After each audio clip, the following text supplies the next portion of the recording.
Alright, let's do it. 3, 2, 1. I built a real flaming sword. It's a World of Warcraft weapon! Oh my god! Creation of one of the most unique swords ever existed on this planet. Oh, it's jelly! Yeah! It's Philomorn!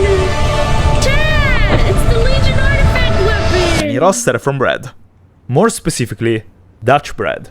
So there is this Dutch company called Kak that makes bread. Like an insane amount of it. They make so much bread indeed that they automated the entire process using machines. From mixing the ingredients to cutting the dough and so on. And well, it turns out, for all those machines, you also need a lot of spare parts. So Kak decides to open up their own metal 3D printing department called K3D, all to make their own tools for the bread production. And so they buy 2 metal 3D printers called Metal Fab 1. Now, 3D printing metal sounds very cool and exciting, and it is. The printers cost $1 million. Cheese and crackers! Each. So if you're wondering how a luxury home can 3D print metal, here's how it works. This is a layer of very fine metal powder. Now a strong laser melts the powder and turns it into solid metal. Then the machine lays another layer of powder on top of everything, and after that the laser repeats the process and melts another layer of solid metal on top of the first one. Now if everything goes according to the plan, at the end of the process you get a 3D printed metal part. But things didn't really go according to the plan. If the laser moves too fast or it's set to a low intensity, it doesn't really melt the powder completely. So instead of getting a perfectly solid 3D printed part, you get a very porous one. Oh, it's grainy. Like with millions of pores. Now the guys at K3D noticed the mistake and realized it was actually a great feature. Because you know, bread dough is very sticky, which makes the process of cutting it much more difficult. But now, if you got a porous knife and you blow air through it, suddenly bread doesn't stick to it anymore. Actually, almost nothing sticks to it anymore. It basically works like air hockey. Air gets pushed through the pores, and it creates a thin membrane that prevents even the stickiest stuff. That's the perfect knife! Now, the reason I know about all this stuff is because I watched a video of a Portuguese YouTuber called Intexa. Why did I say... My immediate thought when I saw this, I was like, you must be Latin American or something. I was close. Portuguese is kind of close. But all this stuff is because I watched a video of a Portuguese YouTuber called Intexa, who one day had the idea of converting a Dyson hairdryer into a rocket engine. Like, wait, I have a Dyson, like... Well, to achieve that, though, he needed... I have a Dyson fan. Can I make a rocket too? A metal 3D printed component. I want to make a rocket. Where did he go to get it? Into space. To K3D in the Netherlands. So he went there, he got the component, but then he also saw the knife made with porous metal. And I guess since he's so into rocket engines, the first thing he thought about doing with the knife was setting it on fire. This is what happens if you blow a flammable gas like butane into the knife. And if instead you use hydrogen... Look at that!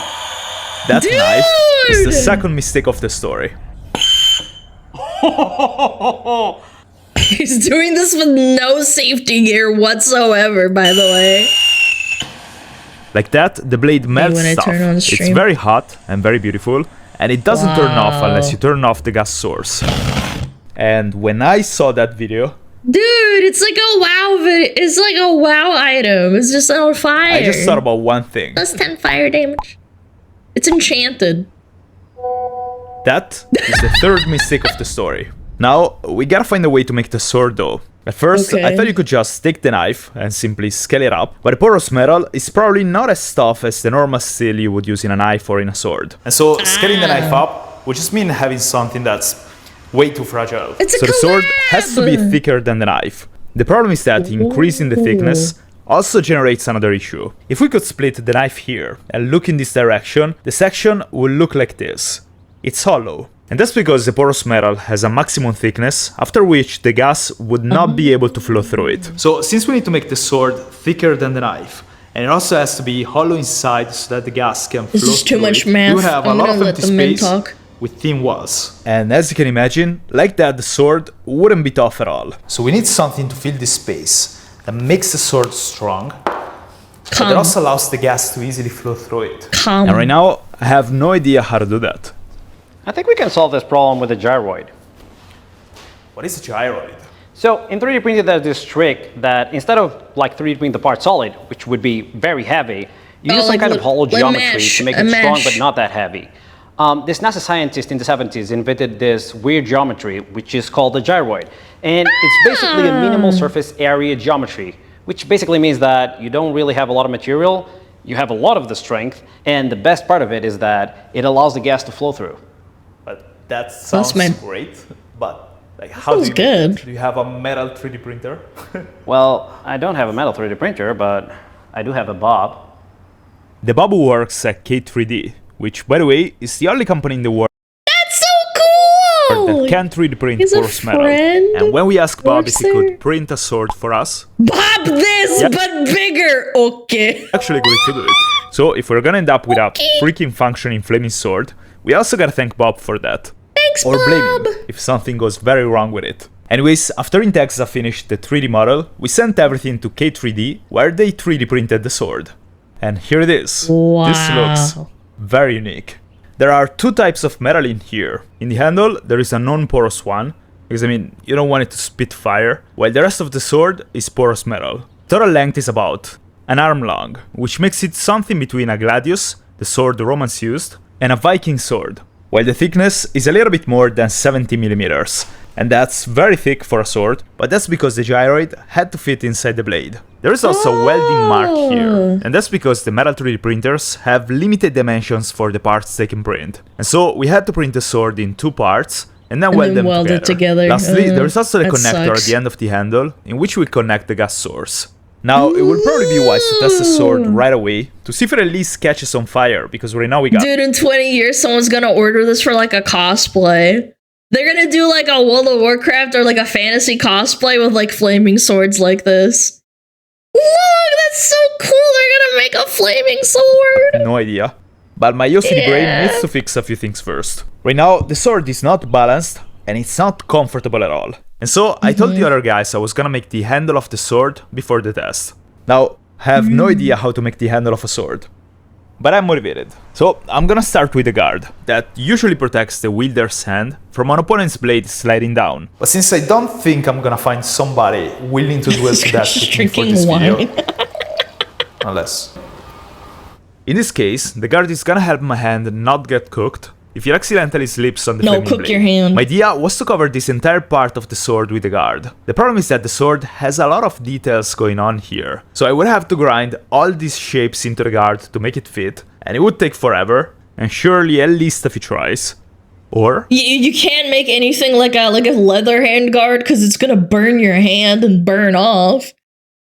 Yeah, like, I don't know how he's gonna do it. I could fit the guard here. I'm a stupid woman. So I got a chunk of aluminum. Steel is usually better for a guard, but aluminum is great at dissipating heat, which is definitely the priority for this sword. Then I cut a smaller chunk with the approximate dimensions of the guard. And right now, I got something like this. Before shaping it with the grinder though, I gotta do the hardest part, which is drilling a hole in here so that I can fit it around the handle. The hole needs to have the same exact dimensions of the handle. If I make it too big, the guard would be too loose. If it's too small, it wouldn't fit. Now first, I need to drill a few holes to remove as much material as possible without exceeding the dimensions of the handle. And I love watching men make stuff. I want like a nice like wine glass and just go, yeah, shit. Been very careful. It took a while, and this is how it looks now. It looks bad. So now I'm manually filing the hole, trying to fix all the mistakes I made while drilling it. And I think it took me something like 3 hours. The good news is that what? 3 hours of sanding? now I got a much better hole than what I had before. The bad news is that when I tried fitting it on the handle, I realized something. This is where we're gonna fit the gas connector, right? Do you notice something? That part is thicker than the handle. Yeah, uh-oh. Uh-oh, that's a little whoopsie-doopsie. which means my guard doesn't fit at all. And if I make... So what you'd have to do is make it fit this, but then also make like a little... I can't draw it, but like... Make it fit into here and then make another slot that like tightens, I guess? I don't know. Yeah, like a clamp or something. As large as the connector, it would then be too large for the handle. Yeah, you need to like... I basically just wasted 3 hours. Never mind, I found a solution. I just made a larger round hole in the middle of the square hole. And then I kept filing it and testing it, for like 2 hours, until the handle finally fit. At this point, I can work the guard into its final shape, and I started by cutting off chunks of materials using the bandsaw.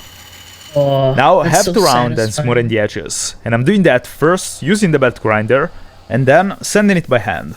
And here's how it looks.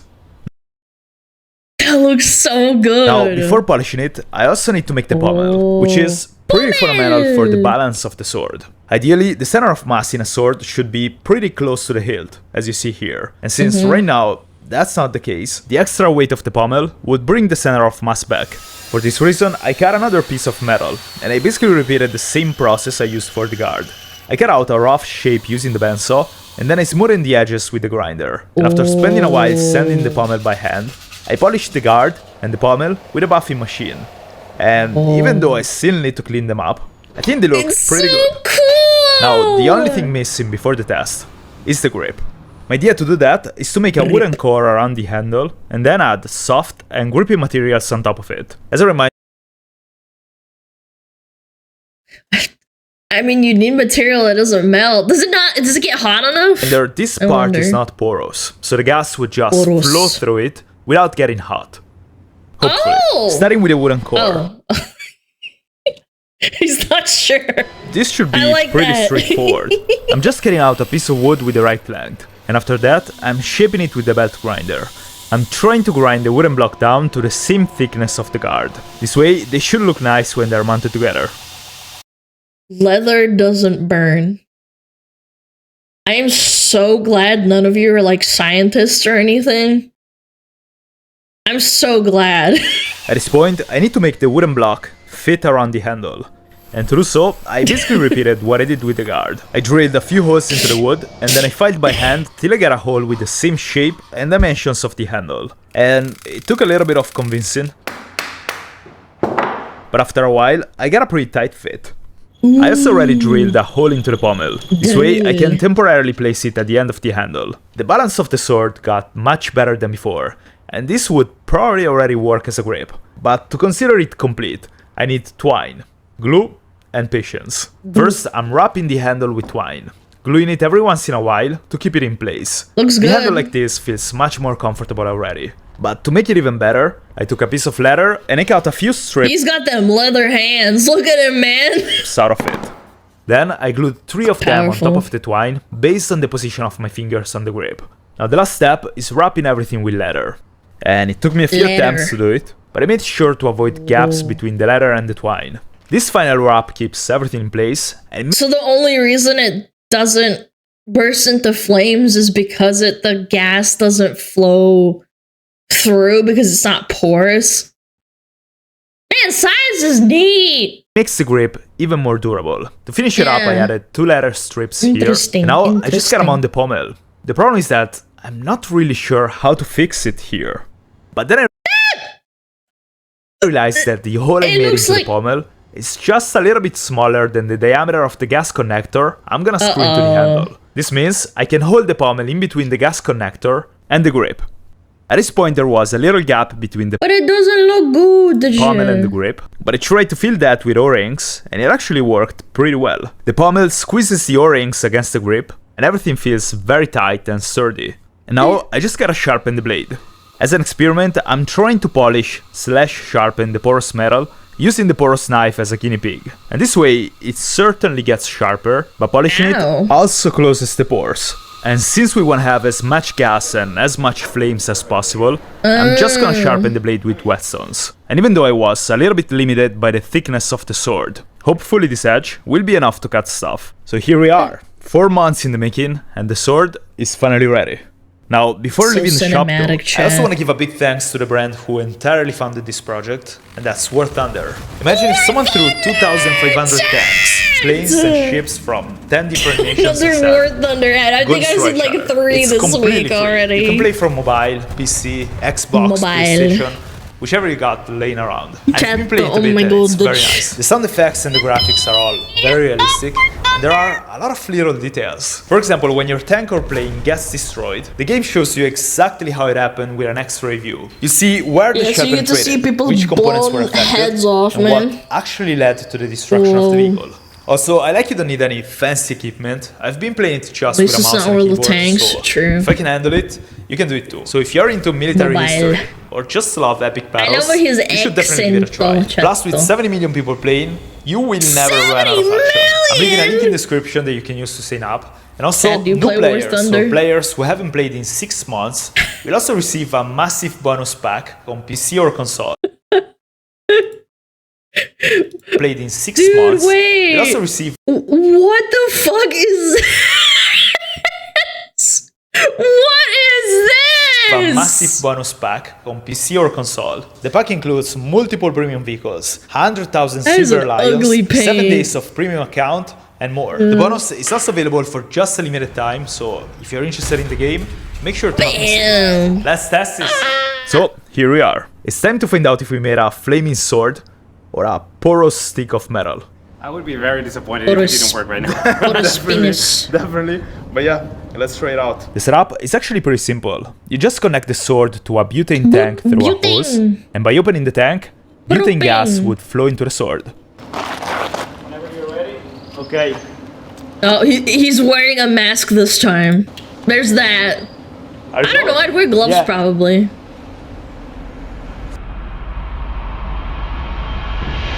Flame on!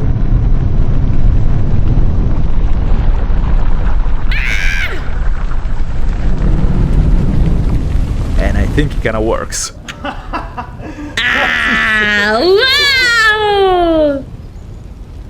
Uh-oh. Oh my god! This is, without a doubt, one of the most spectacular things I've ever seen in my life. It doesn't even look like 100% real. A burning hot, sharp piece of metal out of another dimension. And the look is not even the only cool part. Just the sound, man. It doesn't go out either. Well, yeah, obviously, because it has infinite fuel, but yeah. Listen to the... Wow. Dude, it looks like he's playing VR from this perspective. Like he's playing Skyrim. Look. No, like... Yeah, it's a shish kebab from Fallout, yeah. That's it. So we kept staring at it in disbelief for a while, and slowly the sword became cursed. I mean, it turned black, which I believe it looks actually better than before. To be fair, I'm pretty happy about the handle though. Like, it's holding up very well. Aluminum doesn't even get that hot. Actually, I think you got just the best combination possible, because you have wood here, which is insulating, so you don't burn your hands, and the aluminium is perfect to like dissipate heat. And I obviously did that on purpose. That's good. I was worried they were gonna burn their sword against a lot of fingies. targets, but we spent the entire morning just looking at it. What I also find very fascinating is Men see fire, fire, make bad thoughts stop. This is what like cavemen did. They just stared at fire.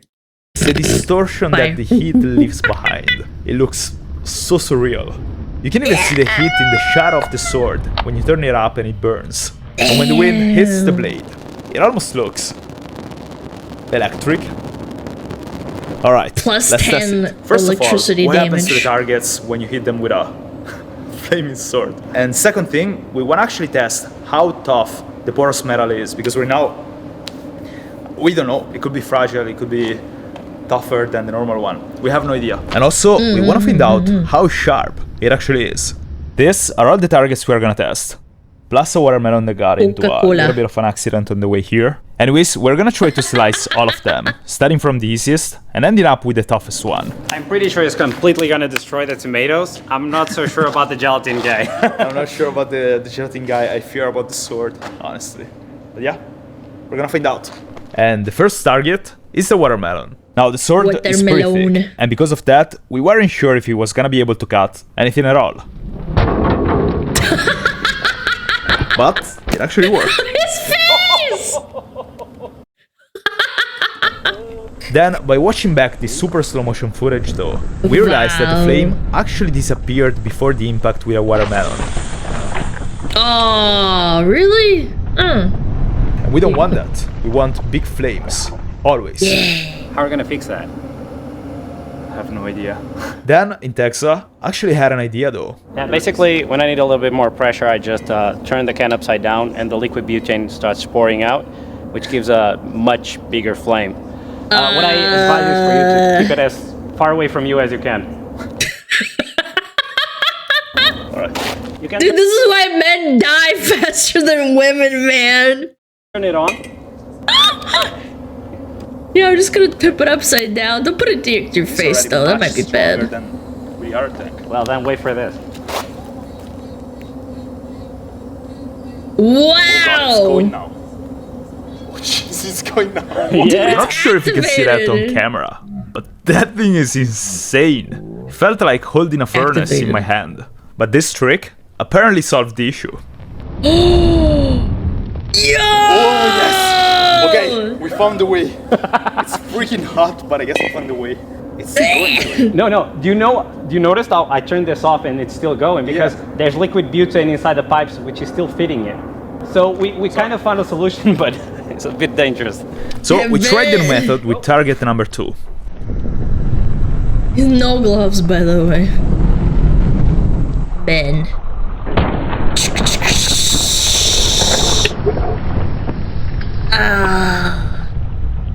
Take that, water, bitch. And even though flames still went away for a fraction of a second, the sword actually cut the water jug, and the flames came back almost immediately after the hit. So then we quickly went through 3 different targets.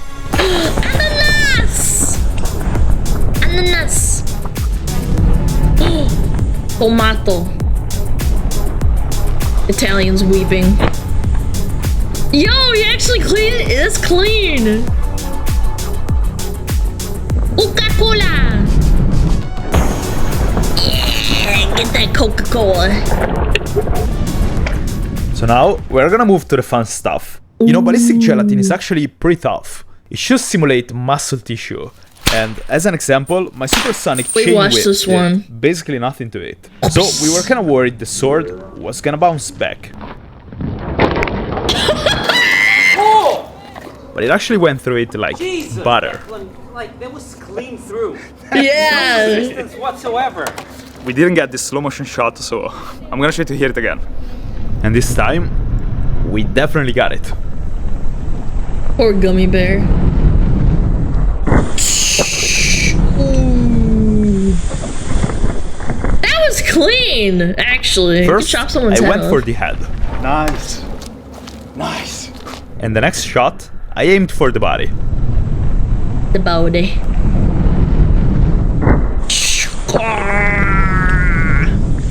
Me after stream, decapitated on the floor. Holy essaying. Jesus Christ. So the sword definitely cuts the ballistic gelatin. But right now, we also want to find out if the heat actually plays a role in that. Okay, let's see how easily I can like split it in half. Oh, do it, do it. Right through the middle. Quick pussy. Oh, jeez. Oh Jesus. Cooked chatter. God. Dude, it's actually heating it up. Oh my God! The noise is unsettling. Yeah, it Please, is. look, it's like ham. Dude, it is! Oh my god. That is great. The thing is, one thing is melting the gelatin, That's insane. another one is cracking bones. And right now, we want to find out if the sword can actually do that. The goal is hitting the neck, and at the moment, It's I'm a not confident at all about legendary doing chat. that. I'm kind of scared, honestly. I feel like this could actually break the sword. So it's either gonna break the neck, or the sword is gonna break. But obviously, there is only one way to find out.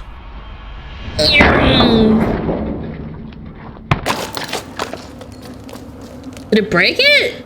I think it caught it, and then it fell, and it separated the head from the body. So then, to understand so, what yeah. exactly happened, we watched the slow motion footage.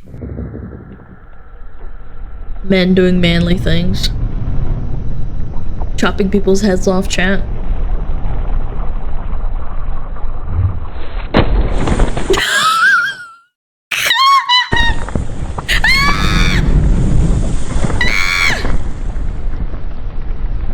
Yeah, you didn't quite make it through, but it's close. Yo, it's charring the inside, chat. Yeah, it took a little bit of time to break the neck, but then it sliced through, and I guess it separated when it fell on the floor. Look, yeah, it's broken. No, I can't believe we actually did this. Collateral damage, chat. Like, it's insane. This shouldn't be real. And I'm still not 100% sure. Dude, someone make like a Smugglin' a cosplay or something with a flaming sword with butane. That would be pretty cool. Hey, Mike, do you have any grape juice? Massive shout out to Intexa for collaborating with me on this one. I'm saying this way too sexual. If you don't know him, definitely check out his channel because it's great. Big thanks to K3D for printing the sword. And last but not least, thanks to War Thunder for supporting this whole thing. Use the links in the video description to sign up and receive a massive bonus pack on PC or consoles. Go check it out. That was awesome. Check out Mike Shake, man. He's cool. Very nice. I love that. I don't know, he's really like go-lucky and like, even though he has had a couple of videos where his stuff didn't work out, it's always like really positive. Yeah! 10 out of 10. It's with the Portuguese dude sipping on wine. Zampacto. Oh, imagine an IRL bankai. Bankai. Powerful. Very nice.